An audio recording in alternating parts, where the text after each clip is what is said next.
Hi, it's Lisa Cuneo. Welcome to my scrapbook table. This layout is for a few things. First, it's for Scraptember, day 27, and the prompt for today is patterned paper. And the papers I chose are from my counterfeit kit, which I put together at the beginning of the month. And I'll have info on both of those in the description box below. And this is also a traveler's notebook page in my Grace to Help series, which is a collection of things that help me during difficult times. And so sometimes I do a song or a quote, sometimes a prayer. This one is actually some Bible verses. And these papers are literally scraps from that counterfeit kit that I pulled together, kind of based on a Simple Stories kit.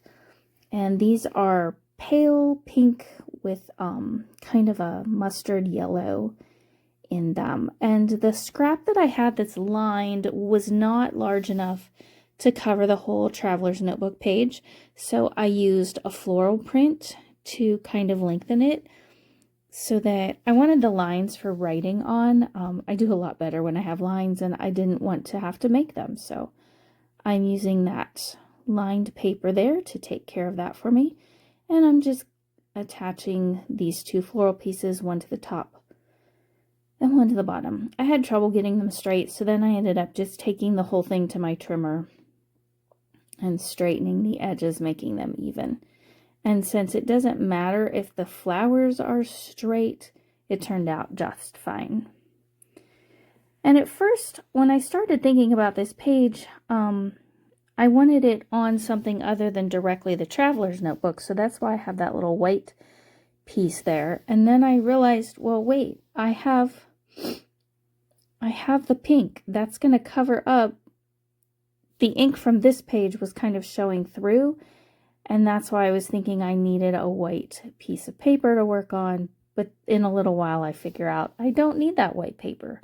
This pink and stripe and floral will go directly into my Traveler's Notebook. And just round the corners. And as you can see, I still haven't figured that out yet. There's some texture paste on my glass mat there.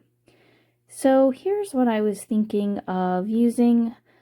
I decided at first I was going to use both those butterflies, and I decided only to cut out the one that has the pinks in it. I didn't want the ones that had the green and yellow in it. So now I am writing out verses from John chapter 14, and I do a little bit of journaling on here besides that, and I'll read that right now. The journaling says, when I was 10 or 11, my Grandma Crane and I memorized these verses together. I can remember sitting on the floor by her chair in the living room, saying the passage over and over as we committed it to memory, and this passage still comforts me today. And the passage is the beginning of John chapter 14, where it says, let not your heart be troubled. You believe in God, believe also in me. In my Father's house are many mansions. If it were not so, I would have told you. I go to prepare a place for you. And it goes on just a little bit further. And so I wanted to have those verses and then the little bit of journaling too. So once I get all of that written down, I did the verses in a bolder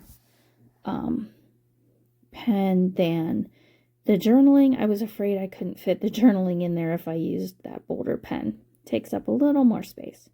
So here's the butterfly that I cut out, and it's going in the top right because I have some space there. And there's not a lot of room. So I kind of was mulling over, how can I add some interest to this page without covering up what I've written or making it look too crowded? So I pulled some 49 Market rub-ons that I bought on clearance at the Scrapbook Superstation, which is in Butler, Pennsylvania. And I thought the yellow, it's really more orangey than yellow, and it fits with the mustard kind of yellow that is in the flowers.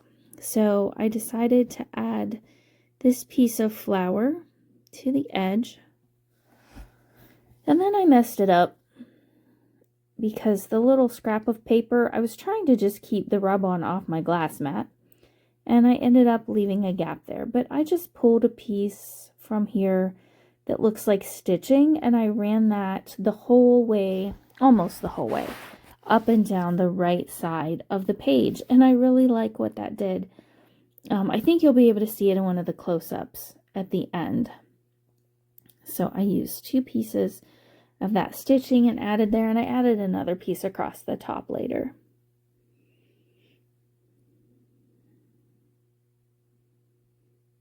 There are so many rub-ons in these packs. It feels like I use them forever and ever. Actually, this is the first time I have cut into this one, but I have several other colors too, and I find them very useful, very versatile. And when they're half off, they're even more worth the money. But I think they're worth it anyway. So then I decide there's a little word phrase here. It says family is forever, so I tucked that on there. I also later do 2 words or 3 words. One happy, and then one that says best time. And I also put just a little bit of the like the splatter from the rub-ons on there as well. So that is pretty much that.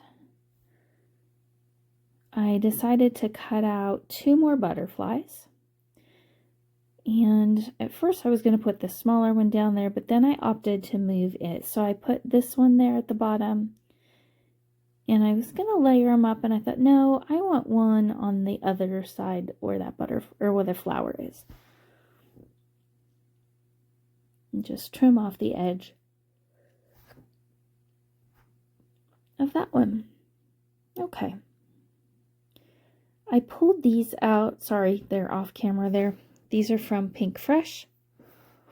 And I'm thinking, what can I pour them on so they don't go sliding all over my table, my glass mat?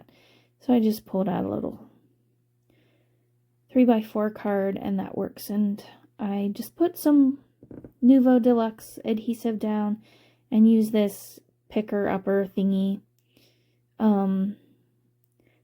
I have a love-hate relationship with this thing. It's neat that it picks stuff up that's really tiny, but then sometimes it doesn't want to let it stay on the glue. The tiny end is not real useful anymore. It has lost its stick. So I have the larger end. I've had it for probably a decade. Maybe it's time to invest in a better or newer one. And I put several of these. I use mostly the tiny ones, but in a couple places I add one size up, even though it's going to add bulk to my traveler's notebook. At the beginning, I had thought I would try to avoid bulk in here, but that's not how it has worked out, and that's okay. I am really happy with this project. I work on it about twice a month, and it's coming along. There we go. And these are just the perfect color for on here. I really like the little bit of shine and interest and dimension that they add to this project.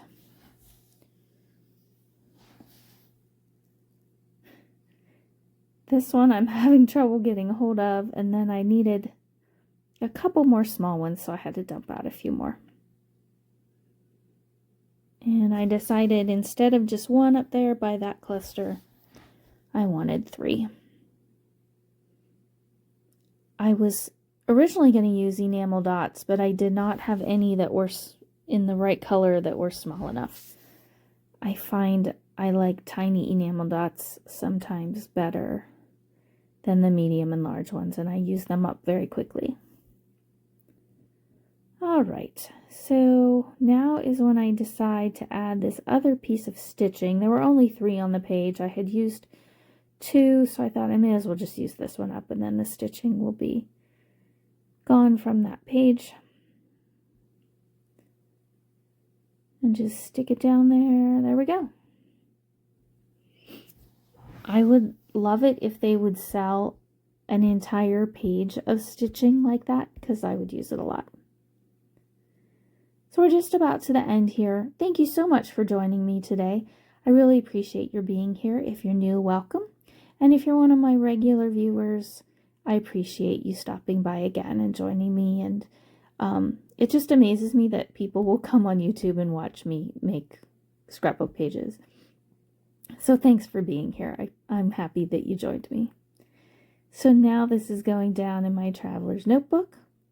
There are some close-ups coming. Please check the description box to look at others playing along with Scraptember and the Counterfeit Kit group.